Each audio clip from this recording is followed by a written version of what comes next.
She was holding my hand like she used to when she was 5, light, but with a certain urgency, like she was trying not to let go. "Daddy, I don't really want to go home." The words were almost swallowed by the station noise, but they landed clean, sharp. My fingers tightened around hers before I could stop myself. "Why?" I kept my voice level, though something heavy slid into my chest. She hesitated, eyes darting, the way kids do when they're holding something dangerous in their mouths.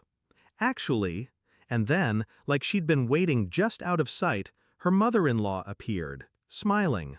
That stretched, polite kind of smile that hides the rot underneath. She didn't speak, just pressed a folded sheet of paper into my palm like we were exchanging a secret we both already knew. Then she turned, guiding my daughter away without looking back. I stood there, fingers tightening around that paper until the edges bit into my skin. Something in me knew, before I even unfolded it, that nothing about my life was about to stay the same. The paper was a single line of neat handwriting. No greeting, no signature. "You need to check who she really belongs to." I read it 3 times before my eyes would stop skating over the words. It was absurd, cruel, impossible. Except, impossible things don't usually feel this cold in your gut. Images began stitching themselves together in my head. The way my ex-wife had been oddly generous about extra custody weekends. My daughter's hair, slightly lighter than mine, darker than her mother's, but with an undertone I could never place. The occasional lingering look from my ex's coworker when I'd run into them years ago. I didn't believe it. I refused to. But refusing didn't stop the thought from moving in, making itself comfortable. I didn't storm into anyone's home, didn't call screaming. That's the thing about certain truths. You don't chase them loudly. You track them quietly, like a predator that knows its prey will run if it hears a twig snap. I began small. I found a pretext to take my daughter for a weekend checkup.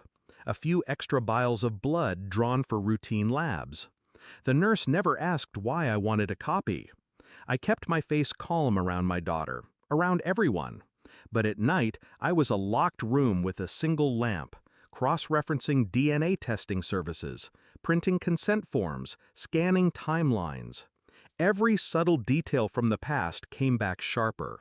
My ex-wife's sudden interest in privacy when she had our daughter. Her habit of avoiding conversations about the pregnancy. Weeks passed. The lab finally emailed me.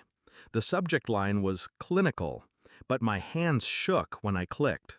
Probability of paternity, 0.00%. The number was absolute, no wiggle room, no doubt. I printed the report on heavy paper, not to make it dramatic, just to give it weight, something tangible for her to hold while the world she'd built in lies collapsed.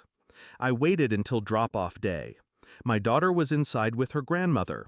We stood outside, polite smiles exchanged like 2 actors hitting their marks.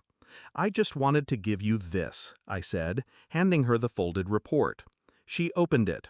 I watched her face tighten, not in shock, but in calculation. That brief, scrambling pause where liars look for a version of the truth they can survive. Her lips parted. "This isn't—" I already verified it. Twice. My tone was flat. The words cost me nothing now.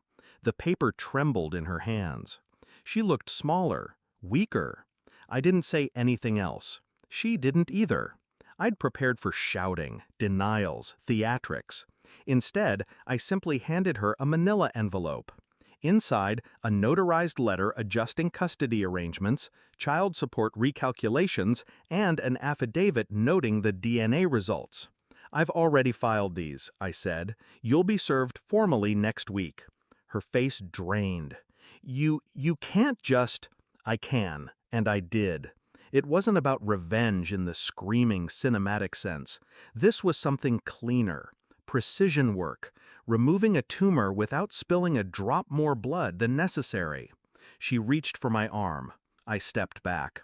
"I'm not punishing you," I said. "I'm just taking my life back from the version you built."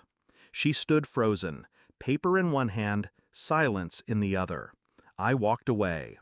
The first night without the old lie felt like breathing in a room I hadn't realized was filled with smoke. I didn't cry. I didn't rage. My daughter would still stay with me. She would grow knowing truth, not the scaffolding of someone else's deceit. As for her mother, she would live with the quiet weight of knowing that I didn't destroy her. I simply removed her from the position she'd stolen.